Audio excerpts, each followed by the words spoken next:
Antarctica का ये विशाल pyramid दुनिया का सबसे पुराना पिरामिड हो सकता है। इस बात की पूरी संभावना है कि बर्फ के नीचे वो चाबियां छिपी हों जिनसे हम अपने प्राचीन अतीत में झांक सकें। नाज़ीज़ को एंटार्क्टिका में काफी दिलचस्पी थी। तश्तरियां बाहर निकल रही थी पानी के बाहर, और उनमें से एक ऐसी बीम निकल रही थी जो जहाजों को बीच से काट देती। एंटार्क्टिका में शायद उस स्वर्गीय सभ्यता के भूले बिसरे अवशेष दफन हैं जो यहाँ हजारों साल पहले बसी। वो कौन थे? वो कहां से आए थे? वो अपने पीछे क्या छोड़ गए? वो कहां चले गए? क्या वो लौट कर आएंगे? Pyramids of Antarctica. एंटार्क्टिका की सबसे खास बात यह है कि इसका करीब 98% हिस्सा बर्फ से ढका हुआ है। यहाँ कभी कभी कोई अलग सी जगह नजर आती है, पहाड़, उभार या चोटियां। एंटार्क्टिका महाद्वीप की सबसे कम खोज हुई है। यहाँ तक कि नॉर्थ पोल जहाँ सिर्फ बर्फ है वहाँ इससे ज्यादा खोज हो चुकी है। ये एक रहस्य है। शायद ये दुनिया का आखिरी सबसे बड़ा इलाका है जहाँ कम खोज हुई है। एंटार्क्टिका एक बर्फीला वीराना है और हम उसके बारे में बहुत कम जानते हैं। कुछ जगहों पर तो एंटार्क्टिका की बर्फ करीब 4.5 किलोमीटर तक मोटी है, और उस बर्फ के नीचे क्या है ये आज भी वैज्ञानिकों के लिए एक राज ही है। ज्यादातर जियोलॉजिस्ट मानते हैं कि एंटार्क्टिका पूरी तरह से जमा हुआ है और करीब 1 करोड़ 20 लाख सालों से ये वीरान है। मगर 2012 में ली गई कुछ तस्वीरों से यहाँ कुछ ऐसी संरचनाएं नजर आईं जो हमारी उस सोच को बदल देगी। आज जहाँ से बर्फ पिघल रही है वहाँ से एक रहस्यमय पिरामिड का एक ढांचा निकल रहा है। हाल में ही इस बात से जुड़ी कई रिपोर्ट्स आईं कि पिरामिड्स एंटार्क्टिका में भी पाए गए हैं। कई ऐसी तस्वीरें भी दिखाई गईं जिनमें 4 किनारों वाला पिरामिड नजर आ रहा था, बिल्कुल मिस्र के गिजा और दुनिया की कई दूसरी जगहों के पिरामिड जैसा। उन तस्वीरों के बारे में मुख्य धारा के वैज्ञानिकों का कहना था कि वो जमीन की कुदरती बनावट है, मगर जोसेफ वाइट जैसे सैटेलाइट इमेजरी एनालिस्ट का कहना है कि ये बात सही नहीं है। मार्च 2013 में उन्हें जो मिला वो उनके मुताबिक एक और पिरामिड का सबूत था जो एंटार्क्टिका के दूर दराज के शैकल्टन माउंटेन रेंज के दक्षिण में मिला था। मैंने पहली बार उस स्ट्रक्चर को गूगल अर्थ पर देखा था। उस वक्त मैं असल में एंटार्क्टिका के कुछ बड़े ही अनोखे ब्लैंक स्पॉट्स को देख रहा था।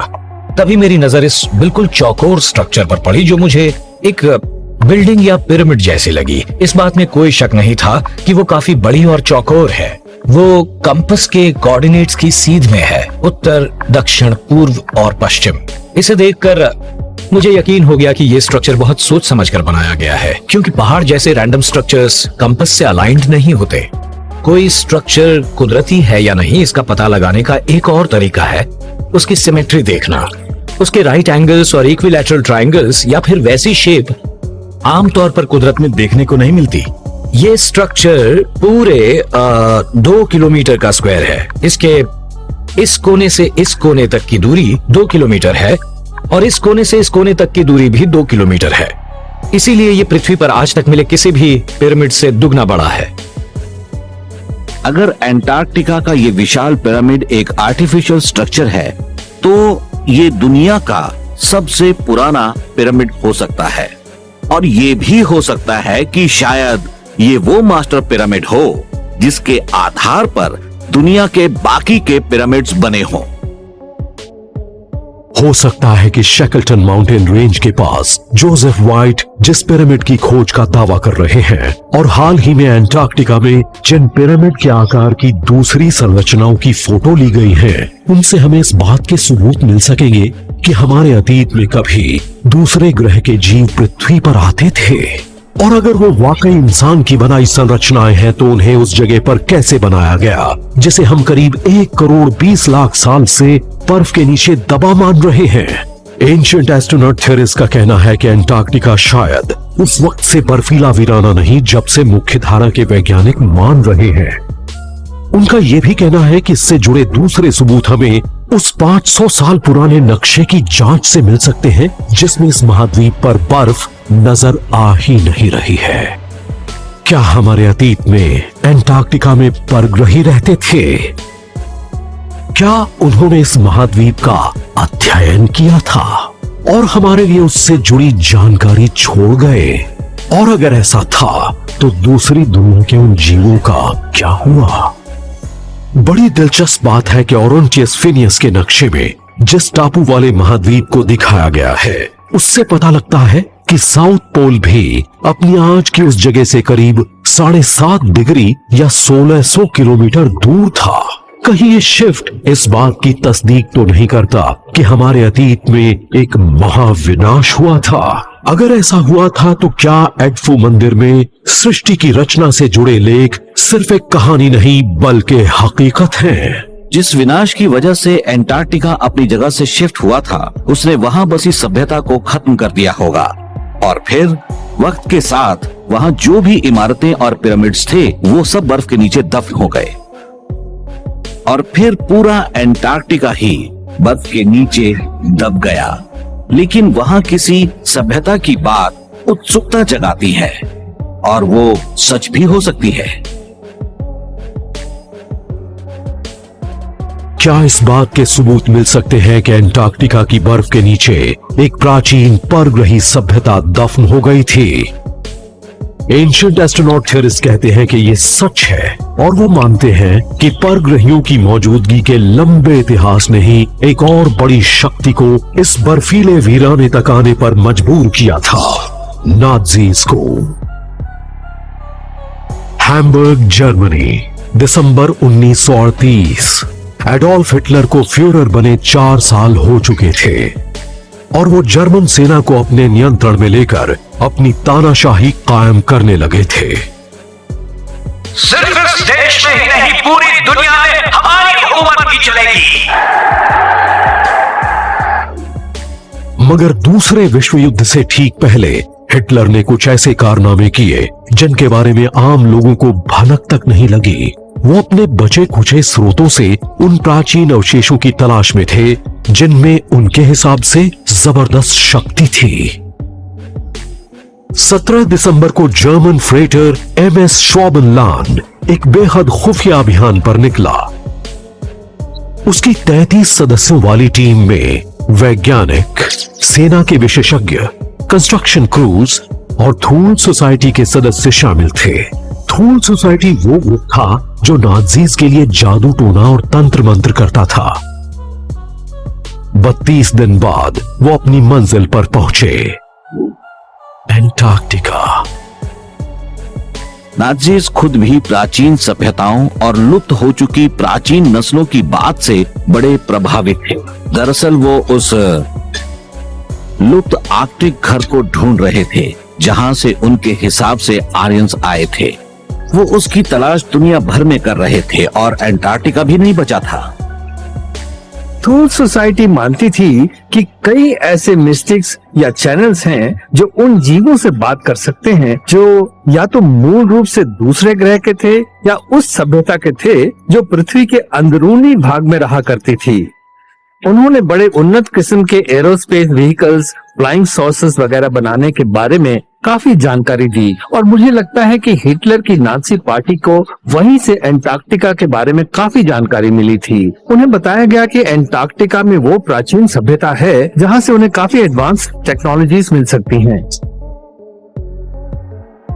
माना जाता है कि नाज़ीज़ जब अंटार्कटिका में थे तब उन्होंने आसमान से उस बर्फीले वीराने के बहुत बड़े हिस्से का नक्शा बनाया था। एंशिएंट एस्ट्रोनॉट थ्योरिस्ट मानते हैं कि उन्होंने वहां जमीन के नीचे अपना हेडक्वार्टर भी बनाया था जिसका नाम था बेस 211।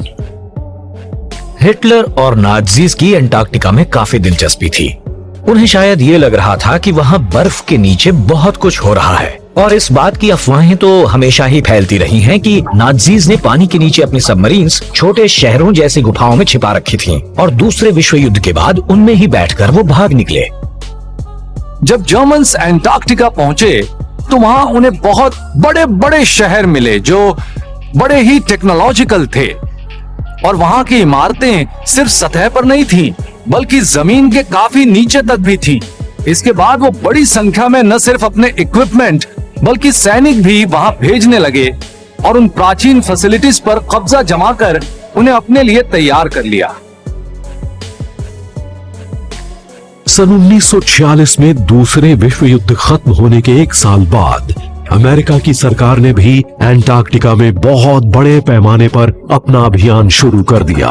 ऑपरेशन हाई जंप के तहत वहां 4,700 जवान, 13 जहाज, एक एयरक्राफ्ट कैरियर और कई सी प्लेन्स एंटार्क्टिका भेजे गए। हालांकि तब सरकार ने इस बात से इनकार किया था, मगर बाद में सब जान गए कि उस ऑपरेशन का पहला मकसद था अमेरिका की सोवरेनिटी का एंटार्क्टिका महाद्वीप के सबसे बड़े काम लायक इलाके तक विस्तार करना। उसके बाद यूएस नेवी को ऑपरेशन हाई जंप के तहत एंटार्क्टिका भेजा गया, जो असल में हथियारबंद जहाजों का एक बेड़ा था। उस अभियान से कई बड़ी दिलचस्प कहानियां बाहर आई और माना जाता है कि वो अभियान जल्दी ही खत्म कर दिया गया था।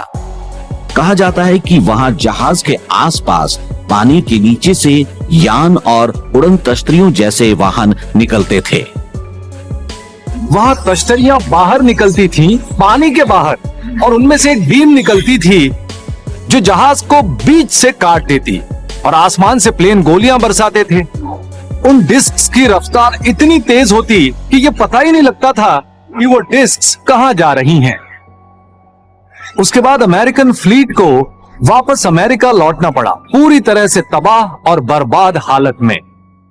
एंटार्क्टिका में जो भी हो रहा था वो आज भी एक रहस्य है। ऐसे में लगता है कि क्या अमेरिकन मिलिट्री और सरकार को पता था कि वहां बर्फ के नीचे वो स्ट्रक्चर्स हैं, वो पिरामिड्स दफन हैं, और शायद उन्हें ये भी पता था कि वहां बर्फ के नीचे कोई प्राचीन सभ्यता दफन होकर जमी हुई है।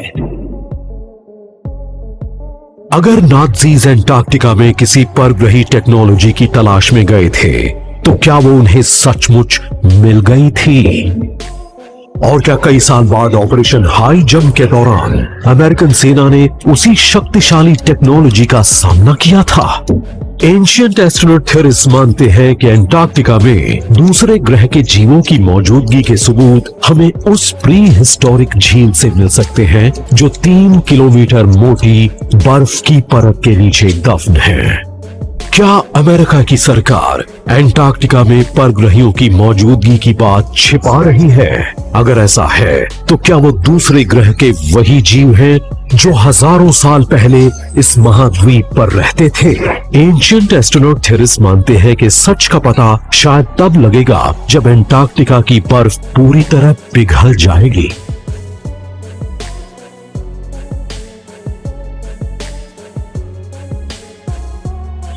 Lake Vostok Antarctica.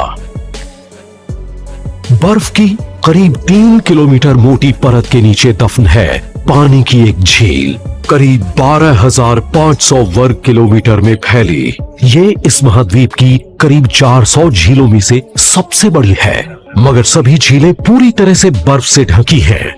साल 2001 में यहां से डेटा जमा कर रहे पायलट्स को झील के दक्षिणी पूर्वी किनारे पर मैग्नेटिक फील्ड में बड़ा जबरदस्त अंतर नजर आया। वो करीब 104 किलोमीटर की लंबाई और 74 किलोमीटर की चौड़ाई में फैला था। उस इलाके में हद से ज्यादा मैग्नेटिक एनर्जी निकल रही थी।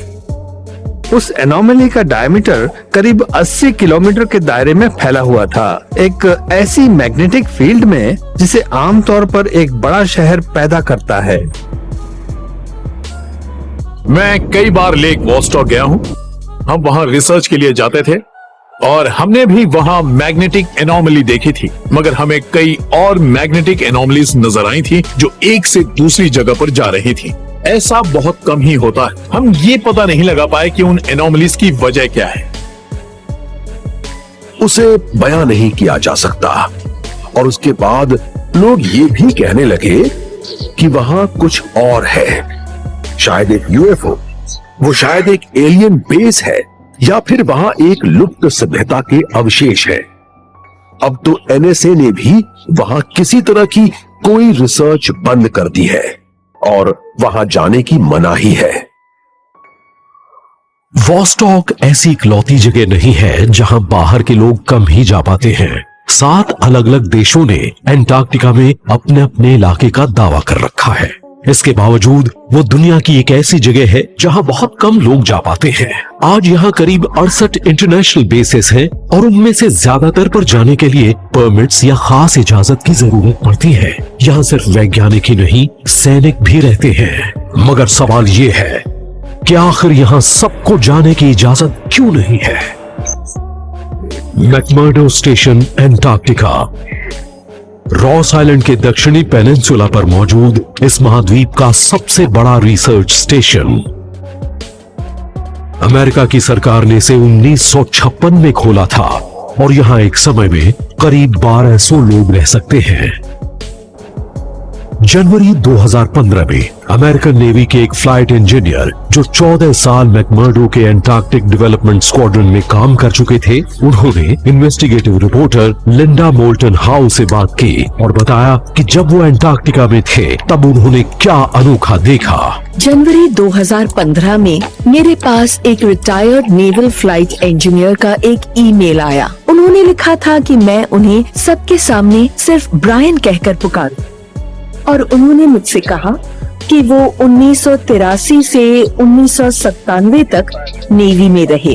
उन्होंने हर तरह के एंटार्क्टिक स्क्वाड्रन एक्सपेडिशन मिशंस में भाग लिया था, जिनमें अलग अलग जगहों से लोगों का राहत बचाव का काम भी शामिल था। उनमें से किसी भी ट्रिप में कुछ खास नहीं हुआ था, लेकिन अचानक ही एक के बाद एक बड़ी अनोखी घटनाएं होने लगी। ट्रांस एंटार्क्टिक पहाड़ों पर एक स्क्वाड्रन मिशन के दौरान उनके पूरे क्रू ने कई चमकदार डार्टिंग ऑब्जेक्ट्स देखे और वो गोल थे, बड़ी अजीब हरकत कर रहे थे। वो एक चोटी से दूसरी और फिर अगली चोटी पर झुंड में जा रहे थे। उसके बाद वो एक ही साथ टेक ऑफ कर जाते और ऐसा एक बार ही नहीं बल्कि बार बार होता रहा। उस इन्फॉर्मर के मुताबिक उन्होंने उस महाद्वीप पर सिर्फ वही एक नहीं बल्कि कई बड़ी चौंकाने वाली घटनाएं देखी थीं। ईस्ट एंटार्क्टिका, अक्टूबर 2015। नासा के वैज्ञानिकों ने घोषणा की कि सालों तक अलग सोच रखने के बाद अब उन्हें भी लगने लगा है कि इस इलाके में बर्फ बढ़ रही है। हर साल औसत 8200 करोड़ टन। आज बर्फबारी की वजह से महाद्वीप के ज्यादातर हिस्सों में बर्फ जमा हो रही है, मगर वेस्टर्न एंटार्क्टिका के किनारों पर ग्लेशियर बड़ी तेजी से पिघल रहे हैं। वैज्ञानिकों का अंदाजा है कि 2009 से 2015 तक करीब 60 क्यूबिक किलोमीटर बर्फ, जो 70,000 एम्पायर स्टेट बिल्डिंग्स के बराबर होगी, वो हर साल महासागर में बह रही है। मगर यहाँ की बर्फ क्यों पिघल रही है जबकि बाकी के महाद्वीप पर वो बढ़ रही है? हमने टेलीविजन पर कई बार बर्फ के पिघलकर समंदर में गिरने की ये ग्राफिक पिक्चर्स देखी हैं, मगर ऐसा बस कुछ ही इलाकों में हो रहा है जहां से बर्फ पिघल रही है। हैरानी की बात तो ये है कि कई अलग अलग कारणों से एंटार्क्टिका की बर्फ न सिर्फ बढ़ रही है बल्कि और दूर तक फैल भी रही है, और ये बड़ी चौंकाने वाली बात है।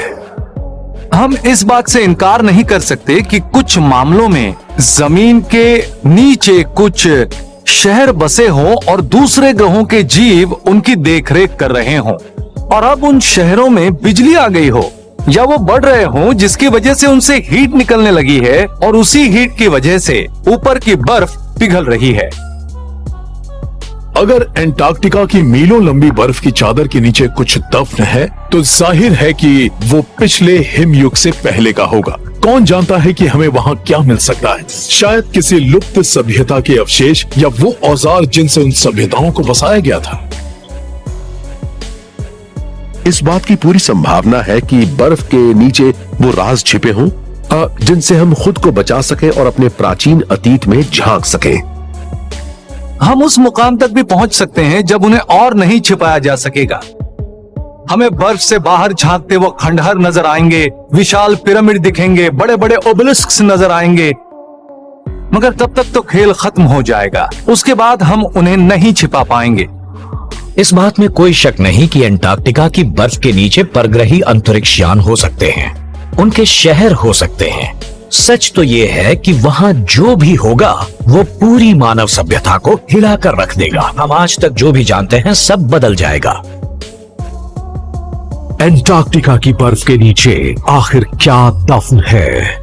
क्या ये बर्फ से ढका महाद्वीप कभी हरा भरा इलाका था और यहाँ मिस्र के पिरामिड से भी पुराने पिरामिड थे? और अगर परग्रही सचमुच अंटार्कटिका में रहते थे तो क्या ऐसा हो सकता है कि वो आज भी यहाँ छिपे हुए हैं? शायद जल्दी ही हमें पता लग जाए कि अंटार्कटिका की बर्फ ने हजारों सालों से क्या छिपा रखा है, और तब शायद हमें अपने परग्रही अतीत के सच का भी पता लग जाए।